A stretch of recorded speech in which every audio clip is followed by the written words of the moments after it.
All right, so how did the Byzantine Empire influence early Russia? You should have the aim in your notebooks, including the number, and away we go.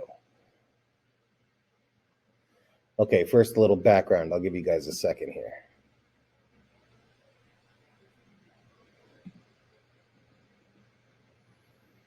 All right, so Russia as we know it began around the 800s, and it's going to begin around the city called Kiev. Kiev is in present-day Ukraine, down here, this orange-colored country.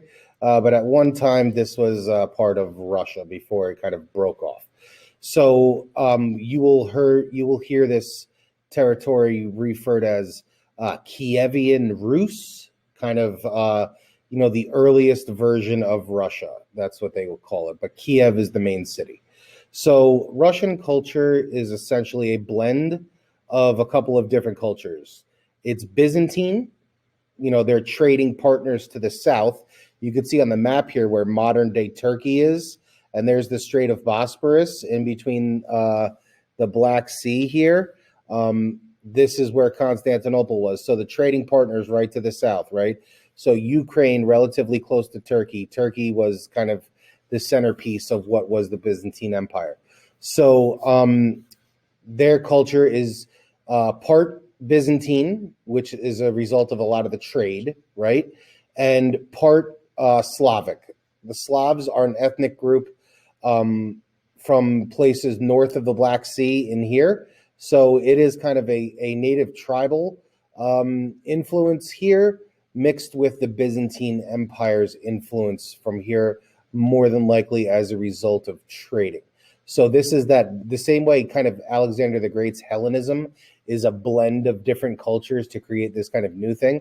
Russian culture is the same deal. It's a blend of Byzantine and Slavic cultures to create this kind of new culture that's its own thing. But that's generally the idea. So Kiev is what we need to know, and it's a blend of it's a blend of Byzantine and Slavic culture. Okay, so we'll take these one at a time. There's only a couple of them. Russia is going to learn certain things from the Byzantine Empire. The first thing that they will learn from the Byzantine Empire is their alphabet. This is called the Cyrillic alphabet, Cyrillic. So this Cyrillic alphabet is borrowed from the Byzantine Empire, and it's used in Russia even still today. Some of the giveaways are kind of like the backwards letters and stuff like that. You guys might have seen Russian writing before. It looks a little bit different than English, but this is an example of that.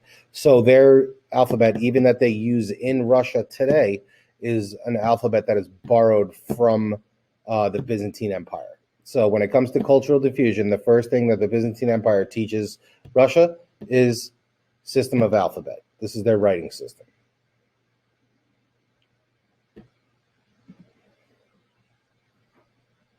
All right, I will pause it here.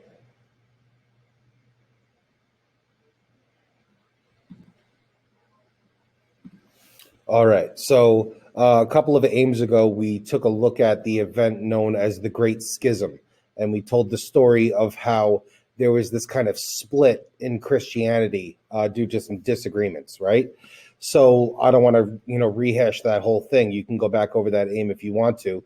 But in the end, the Byzantine Empire kind of births their own religion, and we call it Orthodox Christianity. So Eastern Orthodox Christianity that is born in the Byzantine Empire makes its way over to Russia. Russia, by and large, is are followers of Orthodox Christianity. It is the most populous religion that is followed in Russia.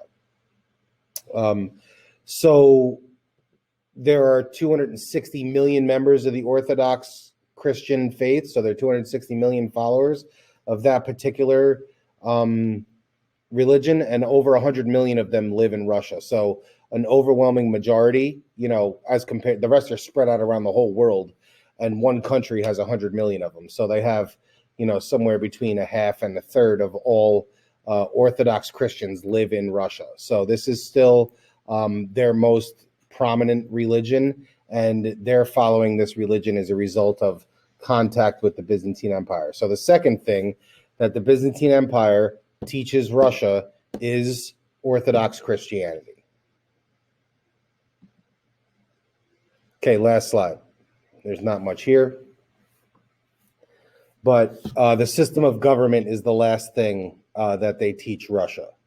So the idea that the idea of absolute rule, an absolute government, and the idea of an emperor, these are all things that are taught to Russia by the Byzantine Empire.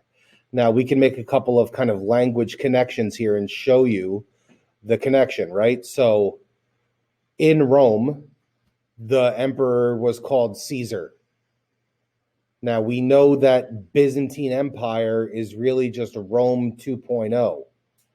So a lot of the Roman titles and things that existed in the Roman Empire exist in the Byzantine Empire. And then the Byzantine Empire has connections with Russia, right? And for a long, long time, the absolute ruler in Russia was known as Tsar. So that's the Russian version of Caesar. So we go from Russia to Byzantine Empire to Rome to kind of make this linguistic connection.